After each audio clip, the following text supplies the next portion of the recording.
Welcome back to Tutorial Tuesday. Today I get to tell you all about your Comfort Access. Comfort Access is a tool that allows you to lock and unlock the door right here with the handle.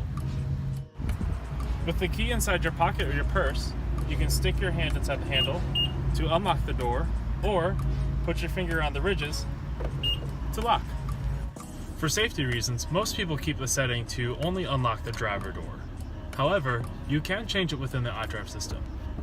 Let's see how.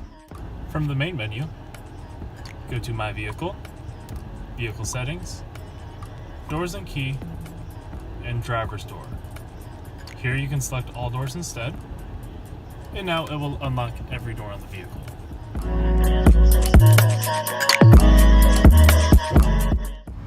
If you would like to keep the safety feature of having a driver door only, but still unlock all doors, on certain models you can grab the rear handle instead.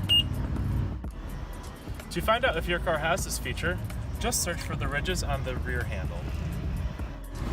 That's all I've got for this week.